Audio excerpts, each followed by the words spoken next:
9वां अध्याय 1 से लेके 9 पद उनको पढ़ा। Acts chapter 9 versus 1 to 9। जैसा आप जानते हैं, एक्ट्स 9 एक महत्वपूर्ण अध्याय है जहां मुख्य विषय 30 पद तक, चैप्टर 9 का 30 पद तक का मुख्य बिंदु या मुख्य विषय शाऊल का उद्धार के बारे में लिखा है, कन्वर्शन ऑफ सोल। 3 बार हम लोग प्रेरितों के काम में पौलुस या शाऊल का उद्धार के बारे में पढ़ते हैं। उसमें से पहली बार यहाँ पढ़ते हैं, यहाँ लूका इतिहास लिखते समय शाऊल की कहानी लिखते हैं। उसके बाद हम 22वां अध्याय में और 26वां अध्याय में भी पौलुस की गवाही देते समय वो अपनी गवाही बताते हैं। तो वो भी हम इसके साथ देखेंगे ताकि हमको और आइडिया मिल पाए। मेरी आशा है आप अच्छी तरह पौलुस की या शाऊल की कहानी जानते हैं, किस प्रकार उसका उद्धार हुआ और किस प्रकार वो प्रभु में आया, ये सब आप जानते हैं। इसलिए उस विषय को मैं ज्यादा वर्णन करने की आवश्यकता नहीं है। शाऊल का जो उद्धार, शाऊल जिस रीति से प्रभु के पास आया, नहीं तो ये जो कहानी जो है 9 पदों का हमें 3 मुख्य बातें सिखाते हैं। वो मुख्य बातों पर हम चर्चा करके आज का बंद करेंगे। So there are 3 things that we can notice based on this incident or the story of Saul's conversion.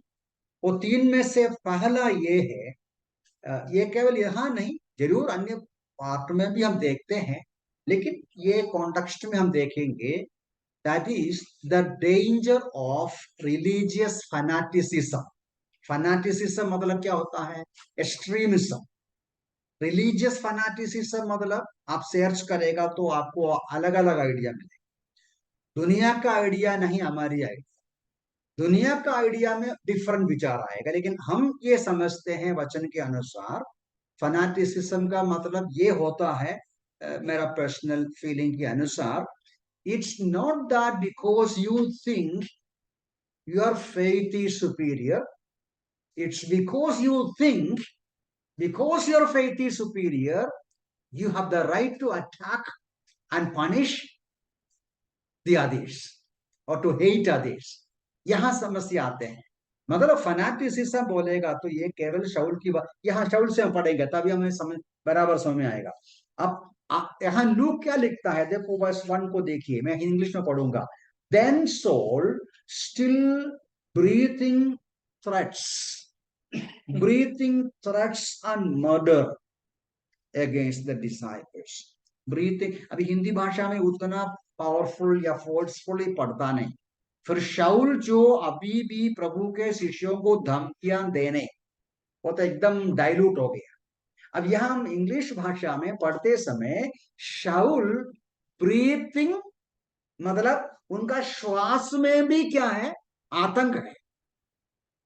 अब इसके पहले हमने इस विषय को पढ़ा, 7 का 58 में पढ़ा था।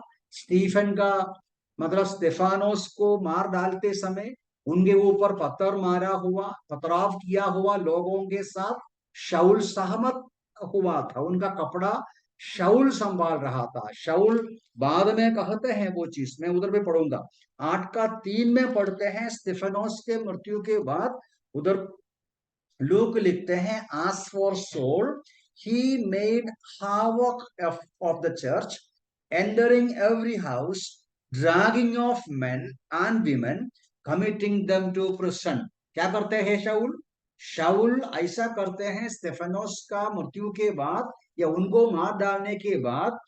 ये जो शाऊल के बारे में लूका कहते हैं, वो घर घर जाकर पुरुषों को, स्त्रियों को जो यीशु मसीह के पीछे चलते हैं उनको जबरदस्ती बाहर पकड़कर लेकर आते हैं, उनको बंदीगृह में डालते हैं।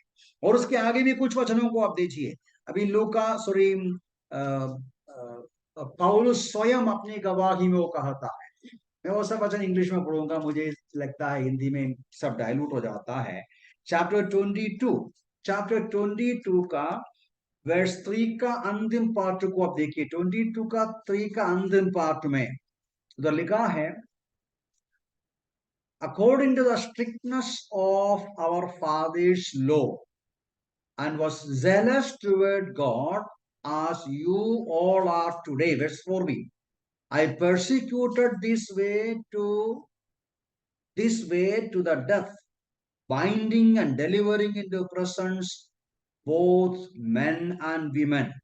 वे मतलब यीशु मसीह के मार्ग पर चलने वालों को पौलुस स्वयं बोलते हैं, मैं मेरा धर्म में इतना उत्साही होकर, जलस उत्साही होकर, मेरा धर्म में मैं इतना प्रेरित होकर मैं मसीह के रास्ते पर चलने वालों को परसिक्यूट करता था, सताता था, उनके पुरुष और स्त्रियों को बांधकर मैं किधर लेके आता था, उनका धार्मिक अदालत पर लेकर आते थे। अभी 26 का भी वचन को देखो, चैप्टर 26 मतलब 26वां अध्याय, 26 का 9 से लेके देखिए, चैप्टर 26 का 9 से लेके मैं पढ़ूंगा। Indeed, I myself thought I must do many things contrary to the name of Jesus of Nazareth. This I also did in Jerusalem, and many of the saints I shut up in prison, having received authority from the chief priest. And when they were put to death, I cast my vote against them. I punished them often in every synagogue, and compelled them to blaspheme. And being exceedingly enraged against them, I persecuted them even to foreign cities. वो खुद कहता है, खुद मानता है, क्या मानते हैं? पौलुस का स्वभाव क्या था?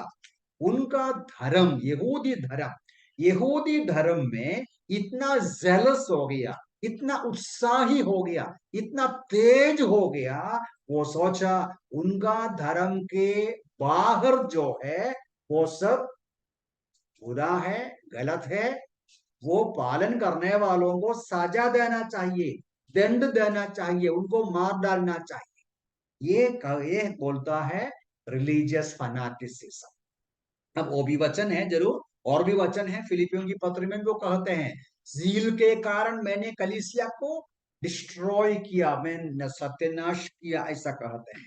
गलेशियन 1:13 में भी ऐसा कुछ सूचना है, वो खुद कहते हैं, book of Galatian chapter 1 verse 13, Galatian chapter 1 verse 13 में पौलुस अपनी गवाही इस प्रकार कहते हैं कि वो क्या करते थे। क्या लिखा है 1:13, for you have heard of my former conduct in Judaism, how I persecuted the church of God beyond measure and tried to destroy it.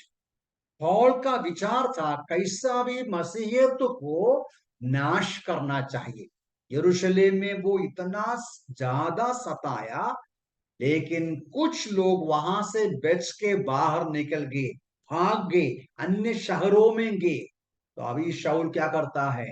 यरूशलेम से धार्मिक नेताओं का चिट्ठी लेकर, अरेस्ट वारंट लेकर अलग अलग शहरों में जाते हैं, वहां जाकर वहां के मसीह लोगों को बंदी करके लेके आते हैं, उनको सताते हैं, मार डालते हैं। तो ये है उनका तरीका। तो ये हमें समझाते हैं जब एक व्यक्ति के अंदर रिलीजियन मतलब अपना धर्म एक सीमा के आगे, बियॉन्ड लिमिट में वो जाएगा तो ये होता है। एक शब्द है, शायद पढ़ते समय मुझे लगता है समवेयर, मैं पढ़ूंगा 26 का 11 में एक पर्टिकुलर सेंटेंस है, देख लीजिए, वो खुद बोलता है वो कैसा। 26 का 11वीं पद को देखिए, मैं इंग्लिश भाषा में पढ़ूंगा। 26 का 11 और ऐसा लिखा है, एंड आई पनिश्ड, वो मेरे ख्याल से वो किंग जेम्स पढ़ना पड़ेगा, आप जान रहे तो कोई बात नहीं, किंग जेम्स आपके पास है, पढ़िए king James 11। And I punished them all in every synagogue and compelled them to blaspheme. हाँ, And being exceedingly mad against exceedingly mad है ना। अभी ये जो NKJV में एनरेज्ड लिखा है, अब पता नहीं हिंदी में क्या लिखा है। किंग जेम्स के अनुसार होता है मैं पागल हो गया, इतना मैं पागल हो गया कि कैसा भी सारे मसीह लोगों को समाप्त करना है। मैं क्यों ये जोर दे के बोलता हूं, ये एक एग्जाम्पल है। शाऊल की कहानी एक एग्जाम्पल है। ये केवल शाऊल की बात नहीं, यीशु मसीह को भी सताया क्यों? यीशु मसीह को भी सूली पर क्यों मार डाला? क्योंकि एक प्रकार बोलेगा तो ह्यूमन पॉइंट ऑफ व्यू में यहूदी लोगों का वो जो क्या बोलते हैं, अ, अलग डिफरेंट विचार के खिलाफ उनका उनका जो प्रतिक्रिया है। यहूदी धर्म का एक विचारधारा है, उस विचारधारा के विरुद्ध में कोई भी कुछ भी विचार बोलेगा वो समाप्त करना है, खत्म करना है, उसको रखना नहीं। आज के दुनिया में ये विषय आप जानते हैं, रिलीजियस फैनाटिसिज्म, रिलीजियस एक्सट्रीमिज्म कितना खतरा है, वो इतिहास हमें समझाते हैं।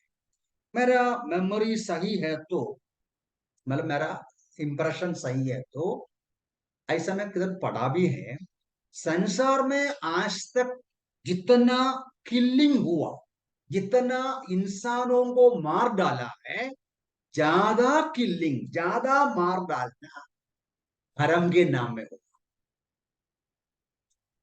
ज्यादा किलिंग ऑफ ह्यूमन बीइंग धर्म के नाम में हो। दुख की बात है, आप इतिहास पढ़िए, चर्च हिस्ट्री पढ़िए, हमें कोई नाम नहीं लेता, नामधारी मसीह लोग भी बहुत सारे मसीह लोगों को मार डाला। इतिहास पढ़ेगा तो आपको पता चलेगा। इवन बाइबल ट्रांसलेट किया हुआ ट्रांसलेटर को भी जिंदा जला दिया, मालूम है? यह भूलना नहीं चाहिए। आज हमारे सामने जो जो मेन लाइन चर्च होता है, नाम नहीं बोलता मैं, उनका इतिहास अब ले लीजिए। हजारों हजारों सच्चे मसीह विश्वासी को जो बाइबल फॉलो करना चाहते हैं, बाइबल ट्रांसलेट करना चाहा, बाइबल पढ़ने को चाहा, बाइबल पालन करने को चाहा, उसको सताया और मार डाला कौन? नामधारी मसीह लोग, मेन लाइन चर्च। मैं इसलिए इस बात को कहना चाहता हूं, आज भी ये हो सकता है किसके बीच में? हमारे बीच में। आप व्हाट्सएप में ग्रुप्स में सब है तो आपको पता चलेगा, हमारे ही बीच में कुछ ऐसे व्हाट्सएप ग्रुप और विश्वासी लोग हैं, एक दूसरे का इतना घृणा करते हैं। फॉर एग्जाम्पल, आपका विचार मेरा विचार से डिफरेंट है, मैं घृणा करना है आपको? You have a different opinion. अभी मैं इधर बैठ के आपको सिखाता, अब आप में से कोई शायद बोलेगा, मान एग्जाम्पल बोलता, ऐसा बैठ के सिखाना सही नहीं है, खड़े होके सिखाना चाहिए। ठीक है, आपका विचार ऐसा है, आप प्रभु के सामने धन नम्रता के साथ खड़े होके प्रचार करना चाहिए। ये तो हमारा परंपरा नहीं है, हमारे फादर लोग सब खड़े होके प्रचार करते थे। आपका ओपिनियन मैं रेस्पेक्ट करता हूं, लेकिन आपको मेरा ओपिनियन भी रेस्पेक्ट करना है। इसलिए हमारे बीच का रिश्ता तोड़ने का जरूरत नहीं। आपका समझ में आया? आपको सी, ये अलग विषय में गहराई में जाएगा तो हमारा टॉपिक खत्म नहीं होगा, लेकिन मैं जोर देना चाहता हूं, हमारे बीच में अमंग द ब्रदरन, ऐसे अमंग द ब्रदरन ऐसा विचारधारा रखने वाले विश्वासी लोग हैं, जिनका विचारधारा दूसरे विश्वासियों का मतलब अलग अलग आइडिया होता है। फॉर एग्जाम्पल, दूसरा एग्जाम्पल, ये जो क्या बोलते हैं आभूषण पहनना है? अब हम नहीं आपको मालूम है, हम हमारे घर में कोई नहीं पहनता, लेकिन आप में से कोई पहनते हैं। क्या मैं घृणा करना आपको? मैं कभी, कोई मेरे से पूछता भी है, मैं बोला मैं देखता ही नहीं कौन पहनता है कौन नहीं पहनता, मैं तो मेरा नजर में भी नहीं आता, मेरे विचार में भी नहीं आता। लेकिन कुछ जगह में कुछ ऐसे विश्वासी लोग हैं, किसी के भी कान में, किसी के भी मतलब उनका जो आभूषण देखेगा तुरंत वो सब भूल जाएगा, इतना डिस्टर्ब हो जाएगा, इतना परेशान हो जाएगा, चाहे हो सकता तो वो भाग जाएगा। सचमुच में इतना नहीं होना चाहिए। इसको बोलता है रिलीजियस फैनाटिसिज्म, एक्सट्रीमिज्म। अच्छा नहीं है। नॉलेज नो, जील विदाउट नॉलेज मतलब उत्साह, तीक्ष्णता, diligence, enthusiasm without knowledge and without love destructive है। ज्ञान के, सही ज्ञान और प्रेम के अलावा जो जील होता है ये डिस्ट्रक्टिव है। ये हमें संभालना है। You all have different opinion, आपका फ्रीडम है, लेकिन हेट करने का जरूरत नहीं, नफरत करने का जरूरत नहीं। इवन ये दोनों डिफरेंट ओपिनियन देखते हुए भी हम आपस में प्रेम करना जरूरी है। हमने कहा था ना कभी कभी, we should agree to disagree. Even when there is disagreement we should have an agreement to disagree. आपका विचार है, ये मेरा विचार है, तो दूसरी बंद करना है, उसके ऊपर फाइटिंग करके है दूसरे को कैसा भी गिराने का कोशिश नहीं करना। ये व्हाट्सएप ग्रुप में सब होता है, कुछ लोग चुपचाप बैठते हैं, कुछ लोग फाइटिंग करते हैं आपस में। ठीक है, मैं उतना बोल के मैं आगे बढ़ना चाहता हूं। तो the story of Saul teaching us क्या है? रिलीजियस फैनाटिसिज्म या एक्सट्रीमिज्म कितना खतरनाक है, कितना खतरनाक है या डेंजर है। अभी नंबर 2 एकदम क्लियर है। ये जो शाऊल का उद्धार, शाऊल का मन फिराव, शाऊल का कन्वर्शन हमें क्या समझाते हैं? The power of the gospel.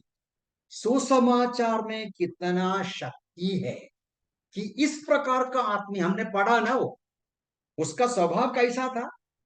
किसी ने कहा, मतलब मेरे ख्याल से काल्विन होगा, काल्विन ने ऐसा उसके बारे में वर्णन किया है कि वो खतरनाक जानवर के समान घूमते थे। खतरनाक जानवर मतलब जो फाड़ते हैं, कुछ ऐसा जानवर है, खाएगा ऐसा नहीं, वो एक शिकार को मिलेगा ना, तो कोई दुश्मन को मिलेगा तो क्या करेगा, वो आप देखा होगा कभी, कुछ हाथी भी ऐसा करता है। वो खाएगा कुछ ऐसा नहीं, लेकिन पाव से उसको मार डालेगा, मार डाल के फिर तोड़ के उसको सत्यानाश करता है। ऐसा कुछ जानवर होता है। उस प्रकार का स्वभाव था किसका? शाऊल का। विश्वास योग्य प्रभु के, तो इतना खतरनाक डेंजरस इंसान को चैप्टर 9 में हम देखते हैं, किस प्रकार प्रभु यीशु मसीह मिलते हैं और प्रभु यीशु मसीह मुलाकात करते हैं, उनको रूपांतर करते हैं, उनको चेंज करते हैं। मतलब सुसमाचार में, यीशु मसीह का सुसमाचार में बहुत ताकत है, पावर है। हमें पहले भी इधर बोला होगा, इतिहास मतलब 33 ईयर्स अगो, मतलब एग्जैक्टली बोलेगा तो 1989। आप में से कोई पढ़ा, आप पेपर पढ़ा है तो आपको याद है उस समय का। फरवरी 20 तारीख का पेपर में ये पढ़ा था। ये 33 साल पहले, 33 साल पहले ब्रिटेन, यूके का एक जर्नलिस्ट, यूके का एक जर्नलिस्ट ने 16 करोड़ रुपया प्रॉमिस किया। किसको? जो व्यक्ति मिडिल ईस्ट के एक रिलीजियस लीडर, नाम नहीं बोलेगा मैं, मिडिल ईस्ट के एक रिलीजियस लीडर को सुधारेगा। तो समझ में आया? 33 years ago, one journalist in UK promised 16 crore rupees. मैं रुपीस लिखा, वो उधर का अमाउंट बोला। किस व्यक्ति को? जो व्यक्ति मिडिल ईस्ट के उस रिलीजियस नेता को ट्रांसफॉर्म करना है, उनका स्वभाव को चेंज करना है। क्यों? क्या कारण है? कहानी याद है? नहीं है ना? मिडिल ईस्ट का वो जो रिलीजियस लीडर एक घोषणा किया, उसको उनका भाषा फतवा बोलता, फतवा, फतवा किया, घोषणा किया।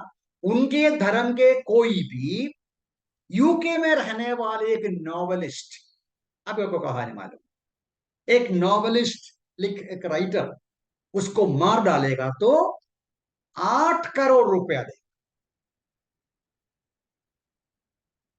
8 करोड़ रुपया। So this man, this mister religious leader of middle east, promise किया, फतवा किया, प्रॉमिस किया उसके साथ, उनको मार डालो, उसको मैं 8 करोड़ रुपया देगा। तो उस समय ये जर्नलिस्ट बोला, मैं उसको 16 करोड़ रुपया देगा, इस आदमी को चेंज करो। किस आदमी को? जो रिलीजियस फैनाटिक है, उनका विचारधारे के खिलाफ जिसने काम किया उसको मार डालो। वो मन रखने वाला खतरनाक व्यक्ति को चेंज करो। किसी को मिला 16,000, 16 करोड़ रुपया? नहीं मिला।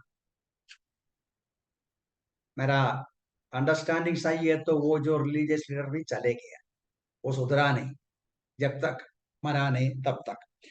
लेकिन आगे कहानी में ज्यादा नहीं बोलता, लेकिन यीशु मसीह का, सॉरी, शाऊल का उद्धार हमें समझाते हैं।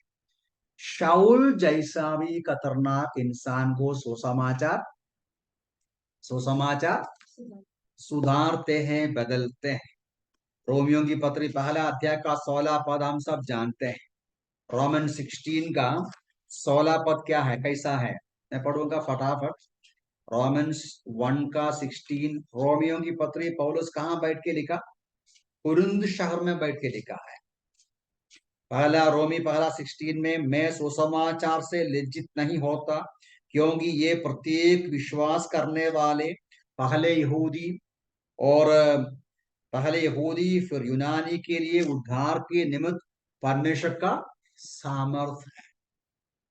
I am not ashamed of the gospel of Christ. क्यों? ये पावर ऑफ गॉड, डुनामिस, लोगों का उद्धार करने के लिए। रोमियो की पत्री कुरिन्थ, जैसा मैंने बताया, कुरिन्थ शहर में बैठ के लिखा। अब कुरिन्थ शहर का अध्ययन करेगा तो पता चलेगा, उन दिनों का जो देश होता है, देशों में कुरिन्थ जैसा सबसे गंदा बुरा शहर नहीं था। कुरिन्थ के बारे में कहा जाता है the sin centre of Roman Empire, रोमी साम्राज्य के सिन सेंटर, पाप का केंद्र था। वहां का पापों के बारे में एक सूचना, ये जो अपोस्तल पौल कुरिन्थियों की पत्री में कहते हैं, वो मैं आपके लिए पूरा पढ़ने को नहीं जाता, लेकिन 9 पद से लेके वो कहते हैं कि किन किन प्रकार का पाप उधर होता था। और उसके बाद 11 में वो बोलता है, तुम्हें से कुछ ऐसे ही थे। आपका समय आया। पहली कुरिन्थी 6 का 9 से लेके एक लिस्ट देता है, तरह तरह का पापमय गंदे कार्य जो जो कहाँ होते हैं, ये जो कुरिन्थ शहर में होते हैं। और रोमियो की पत्री में भी उसका सूचना दिया है, पहला अध्याय का 20 से लेके वो सूचना देता है। उसमें पौलुस बोलते हैं, तुम भी ऐसे लोग थे, लेकिन प्रभु ने क्या किया? परंतु तुम आप प्रभु यीशु मसीह के नाम में और हमारे परमेश्वर के आत्मा के द्वारा दोए गए, पवित्र किए गए और धर्मी ठहराए गए, पवित्र किए गए और धर्मी ठहराए गए। तो परमेश्वर क्या करते हैं? कितना भी मनुष्य कठिन पापी हो, गंदा हो, बुरा हो, सुसमाचार के द्वारा उनको बदलावट कर सकते हैं। ये हमें शाऊल की कहानी समझाते हैं। कई साल पहले मैंने जीडी जेम्स का एक पुस्तक में पढ़ा। जीडी जेम्स आप शायद सुना होगा, आप समझना चाहिए। एक मिशनरी था वो, इंडियन ओरिजिन है, तमिल ओरिजिन है। वो सिंगापुर का में सेवा करते थे। तो बोला कि सिंगापुर के पुलिस स्टेशन में एक दिन एक आदमी आया और आकर पुलिस इंस्पेक्टर से बोला, मुझे अरेस्ट करो। क्या हो गया? बोला, फलाना समय में मैंने एक बैंक लूटने में मैं भी था, इसलिए मुझे अरेस्ट करो। पुलिस ऑफिसर आश्चर्यचकित हो गया, ये क्या बात है? अब मालूम है, गुनहगारों को पुलिस ढूंढते हैं पकड़ने को, हमेशा गुनहगार भागते रहते हैं, लेकिन एक गुनहगार यहाँ आकर बोलते हैं, मैंने फलाना दिन में फलाना गुनाह किया, मुझे अरेस्ट कर दो। उनसे पूछताछ किया तो उसने क्या बोला? कल मेरा उद्धार हुआ, कल मैं यीशु मसीह को स्वीकार किया, कल मेरा जीवन में रिपेंडेंस आया, मन फिराव आया, मैंने प्रभु को स्वीकार किया, मैं एक एक नया पर्सन बन गया। लेकिन ये मेरा गुनाह में पकड़े कि मैं कबूल करने को आया हूँ, आप नियम के अनुसार मेरे साथ कार्रवाई कीजिए। तो पुलिस इंस्पेक्टर ने ऐसा बोला, यदि ऐसा है विश्वास, तो ऐसा विश्वास हमारे इधर बहुत होना बहुत जरूरी है। तो सच्चा विश्वास से ये नतीजा होता है, तो ऐसा विश्वास होना जरूरी है। मैं आगे बढ़ना चाहता हूं। ये दुख की बात है कि हमारे देश और कई जगह में अधिकांश लोगों को ये बातें बराबर मालूम नहीं। सुसमाचार क्या है, सुसमाचार का ताकत क्या है, वो प्रीचिंग या मसीह यीशु का नाम सुसमाचार सब सुनते ही उसको गलत तरीके से उसको लेता है, और इसलिए वो प्रतिरोध करते हैं या हमारा विरोध करते हैं। प्रभु में सहायता कर। दो बात मैंने बताया कि ये जो शाऊल की कहानी हमें समझाते हैं कि रिलीजियस फैनाटिसिज्म कितना खतरनाक है, और दूसरा, कितना भी इंसान बुरा हो, कठिन हो, आतंकवादी जैसा हो, तो भी सुसमाचार सचमुच में एक इंसान को बदल सकते हैं, रूपांतर कर सकते हैं। ना तीसरी और अंतिम बात यह है, जो हमने पहले भी एक्चुअली देख चुका है, तो भी ये कॉन्टेक्स्ट में भी एकदम क्लियर बनते हैं, वो ये है गॉड सॉवरेन ग्रेस इन कन्वर्शन। गॉड सॉवरेन ग्रेस इन कन्वर्शन का मतलब क्या है? गॉड सॉवरेन ग्रेस इन कन्वर्शन मतलब हर एक इंसान का उद्धार के पीछे परमेश्वर का योजना है, कार्य है, निश्चय है या निर्णय है। परमेश्वर ही वो, दूसरे शब्दों में, salvation always begins with God and even ends with God.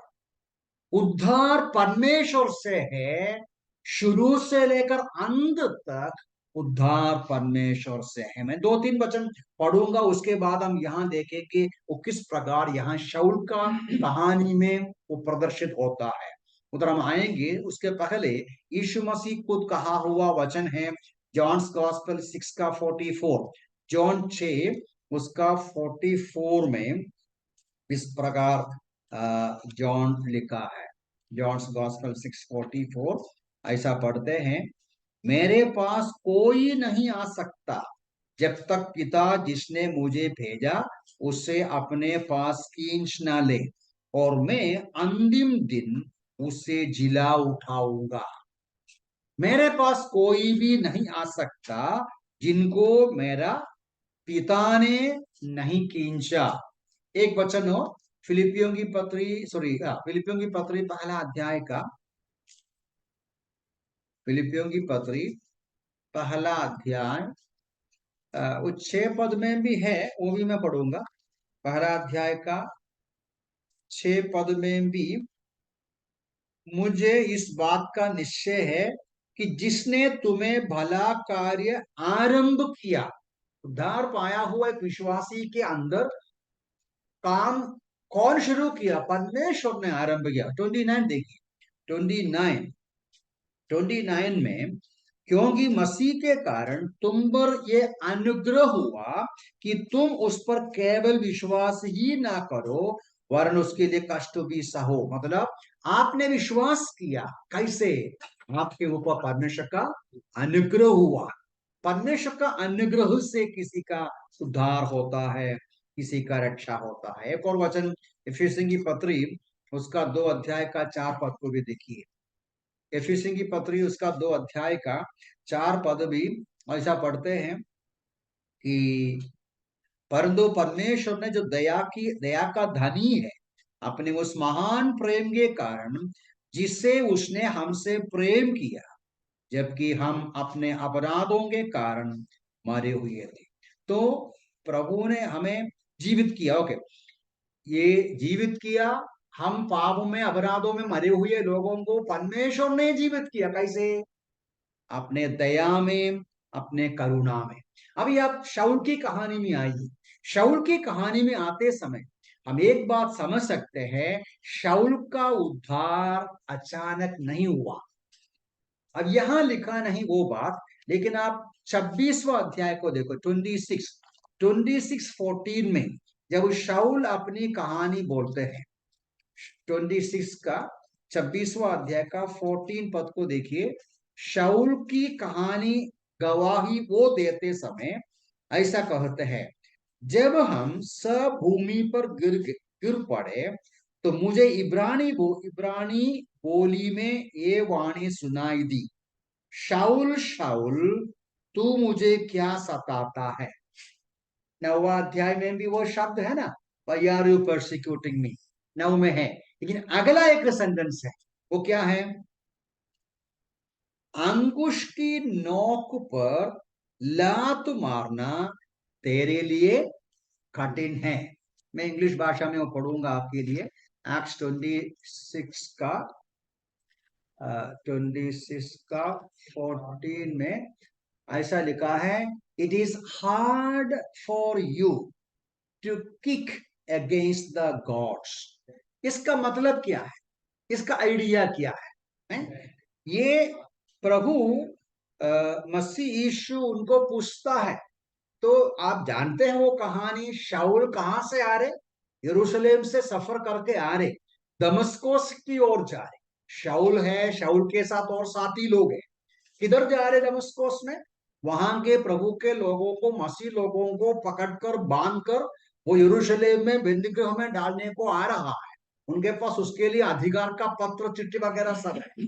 और करीबन करीबन वो 140 मील सफर कर चुका है, मेरे ख्याल से करीबन 100 माइल, 40 माइल वो सफर कर चुका है। किधर पहुंचना?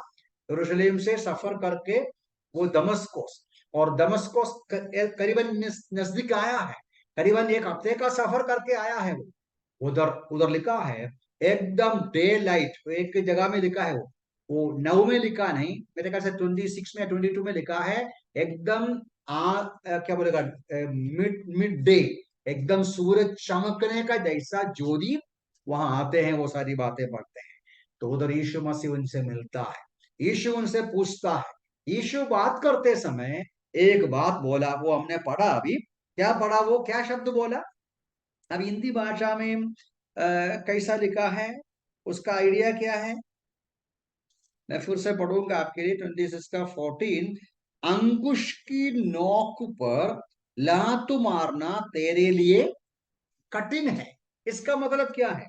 इसका मतलब ये लिखता है कि उस जमाने में, और आज भी है, आप जानते हैं, जो बैलों को लेके जाते हैं, बैल या भाइम्स ने, तो जो ऐसे जानवरों को पालन करने वाला किसान उनको चला कर लेके जाते हैं। और कभी कभी वो बैलगाड़ी वालों के पास भी रहता है। कभी कभी ये बैल क्या करता है, वो चलेगा नहीं, वो क्या करेगा, वो रुकेगा। रुकेगा तो क्या करेगा, आप देखा, हाँ, वो कई प्रकार का इंजेक्शन देता है, कई प्रकार उसको उसको उसको पूंछ पकड़ता है, मारता है, ये है वो है, और बहुत कुछ करने में। ये हाथियों को संभालने वाले के पास भी है, हाथियों को संभालने वाले के पास भी है। उनके पास ऐसा एक चीज होता है जो शार्प नेल जैसा, मतलब जो क्या बोलेगा उसे हिंदी में, शार्प नेल बोलेगा तो उसको, कील वगैरह जो लाठी है, वो लाठी के एंड में एकदम तेज कीला वगैरह है, उससे उसको ऐसा धक्का देगा, उसको दर्द लगेगा, वो चलेगा। तो यहां और प्रभु बोलता है, हे शाउल, तुम इसके खिलाफ तुम करते हैं ना, वो शब्द में फिर से पढ़ना पड़ेगा, क्या है, भाषा का प्रॉब्लम बहुत ज्यादा होता है, इसलिए मैं चाहता हूं कि 26 का 40 में फिर से पढ़ूंगा। शाउल शाउल तू मुझे क्यों सताता, अंकुश की नोक पर लात मारना। अभी लात मारना बोलेगा तो उधर से ये जो कील वाला लाठी ऐसा दिखाते समय शाउल उसको ऐसा करते हैं, तो क्या लगेगा शाउल को, दर्द लगेगा।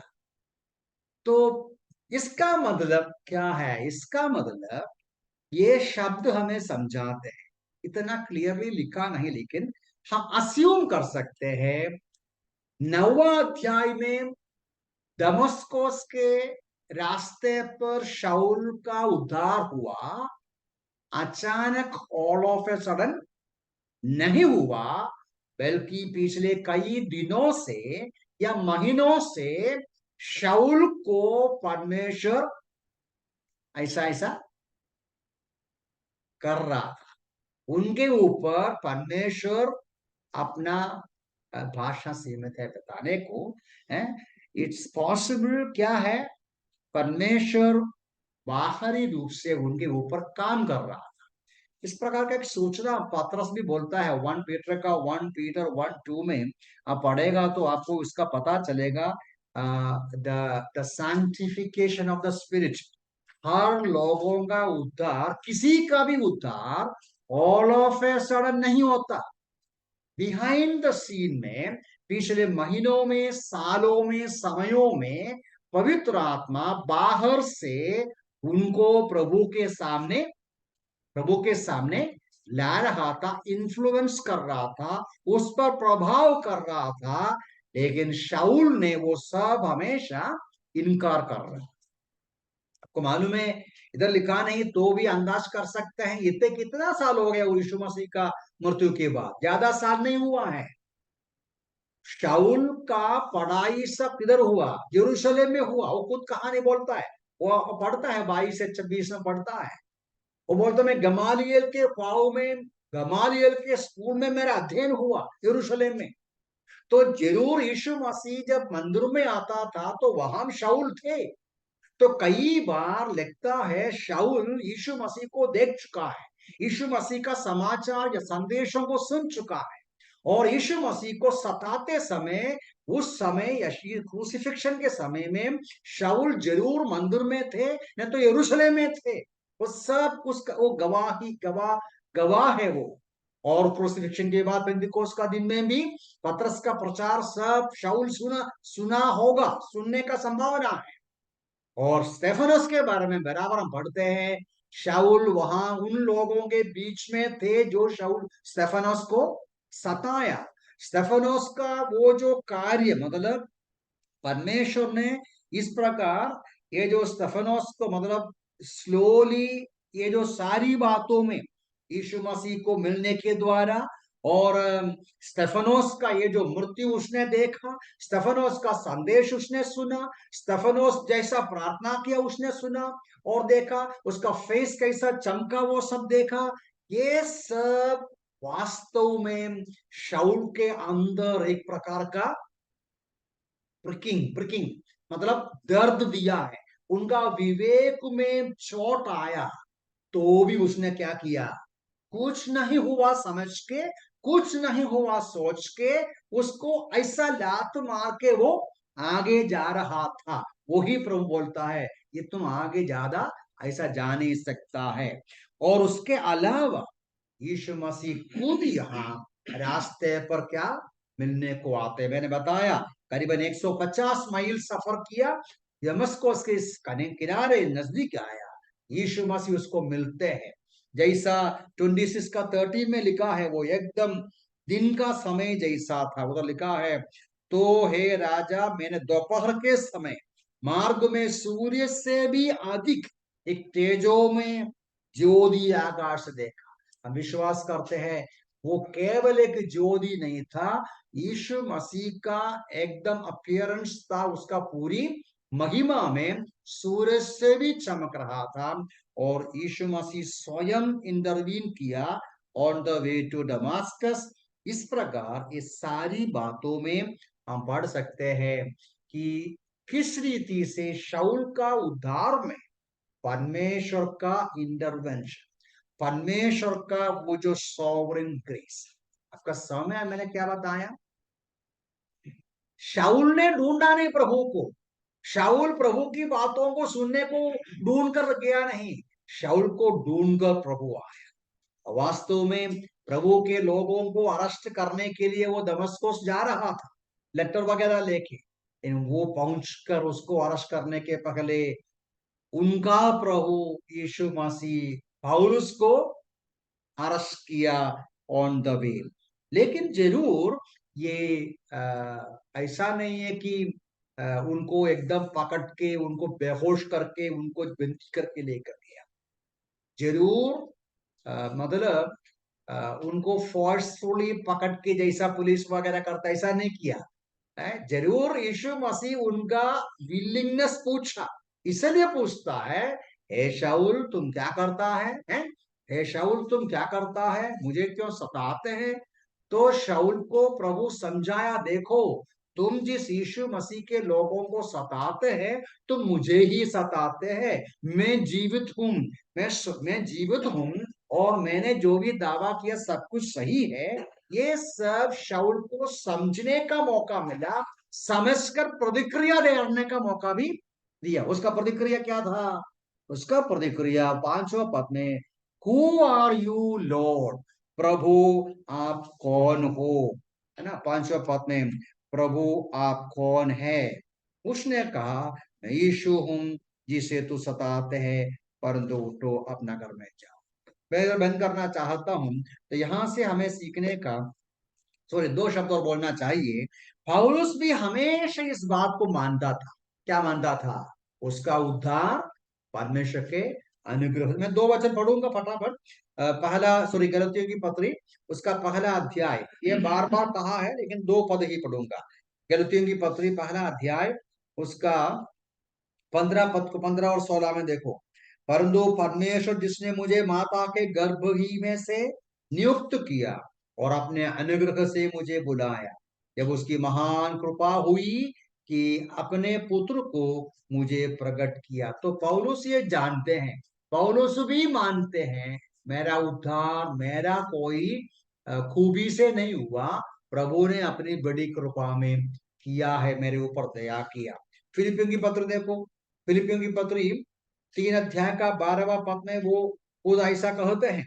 फिलिपी 3 का 12, फिलिपी 3 का 12 में वो ऐसा बोलते हैं, ये नहीं कि मैं प्राप्त कर चुका हूं या सिद्ध हो चुका हूं, पर उस उद्देश्य की पूर्ति के लिए अग्रसर होता जाता हूं, जिसके लिए मसीह यीशु ने मुझे मुझे पकड़ा था, मुझे पकड़ा था। मसीह यीशु ने मुझे पकड़ा था, जैसा मैंने बताया, मसीह यीशु ने उसको अरेस्ट किया। तो पौलुस ये जानते हैं, मुझे मसीह ने पकड़ा, मैं उसके खिलाफ जा रहा था, मैं उसे दूर जा रहा था, मैं उसके उसके लोगों को सता रहा था, लेकिन मसीह ने मुझे पकड़ा अपने अनुग्रह में और अपने दया में। इसमें प्रभु की बड़ी दया को हम देखता है।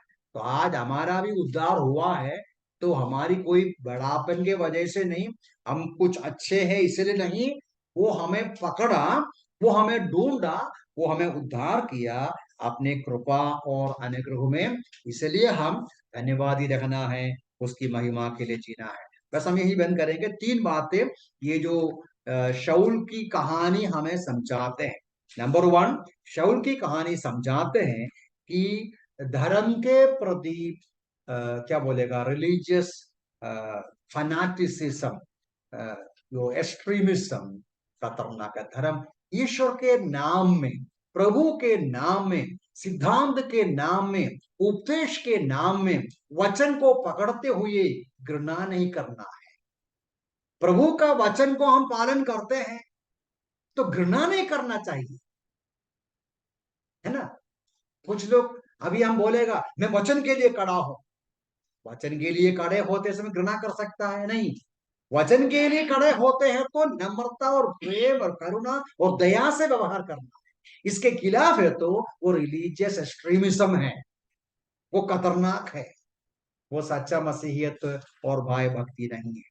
ये हमें संभालना है। सुसमाचार का पावर, इतना भी कठोर इंसान हो उसको प्रभु बदल डालते हैं, और उतना भी नहीं, प्रभु अपने कृपा में हरेकों का उद्धार करते हैं।